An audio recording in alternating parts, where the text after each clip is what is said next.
A North Carolina man has been arrested after he fatally shot a family member. The incident occurred at 8:19 p.m. on Friday, the 9th of April, when the authorities received a call about a shooting that occurred at 221 Rock Springs Road in Harmony. When the deputies arrived at the scene, they found a male who had been shot several times laying in the side yard of the residence. The officers performed life-saving measures on the unresponsive victim.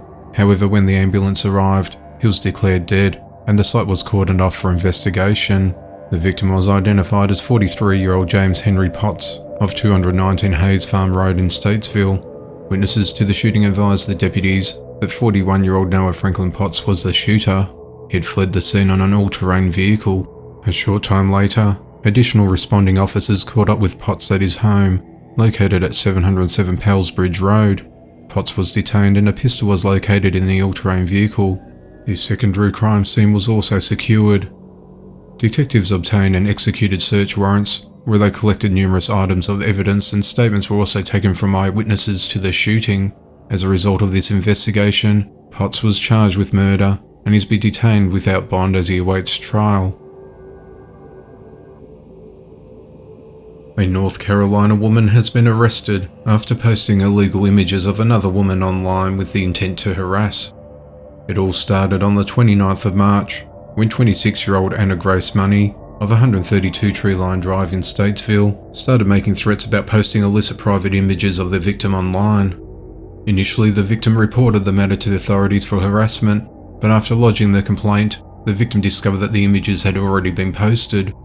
The matter was then assigned to a Special Victims Unit, where Detective Sergeant Katie Campbell further investigated the case. Campbell collected items of evidence and spoke with a number of witnesses. After reviewing the matter, Money was arrested on Saturday the 10th of April. She's been charged with felony disclosure of private images and misdemeanor repeated use of an electronic device to harass. She was taken to the Airedale County Detention Center and a bond was set at $5,000 secured. She's not currently listed as an inmate, and a court hearing is due on the 28th of April. The case is still under investigation, and more charges may follow. This isn't Money's first run-in with the law. Previous offences include resisting a public officer, driving after consuming under the age of 21, and simple assault. On Monday, a Bentonville, Arkansas woman was sentenced to 36 years in prison after fatally striking a grandmother in the head with a hammer while she was sleeping. The events unfolded on the 15th of May 2018, when Andrea Lee Wilson, who was 26 years old at the time, felt it was the last chance to sacrifice someone to appease her God, while she felt she was going to go straight to hell.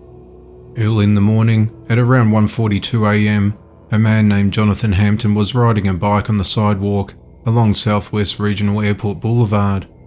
He was crossing the street at a crosswalk when he was struck from behind by a vehicle driven by Wilson. As he was knocked off his bike, he saw Wilson driving back toward him. He told the police that Wilson appeared to be angry inside the vehicle and was yelling. Wilson's vehicle then struck a boulder and became lodged on the rock. Hampton said that when Wilson exited the vehicle, her entire composure and eyes suddenly changed. Wilson then asked him, "Can you help me?" and appeared normal. Later that day, Wilson went to visit her 81-year-old grandmother, Ruby Ross. She lived in 11,000 block of Blue Jay Road in Pea Ridge. They both had dinner together and then Ross went to sleep.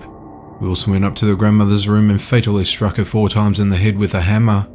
She then concealed the hammer and other items in the garbage bag and placed those items in the shed on the property. Wilson was then arrested and initially charged with capital murder, but as part of a plea deal she confessed to the lesser crime of first-degree murder, along with aggravated assault and battery. During a court hearing on Monday, she was sentenced to 36 years in prison. When Andrea was given the opportunity to speak, she apologised for her actions and expressed regret for her crimes. She said she's not the same person who was arrested 3 years ago. She told the authorities she wasn't taking a prescribed lithium at the time. She's undergone several mental evaluations with inconclusive results.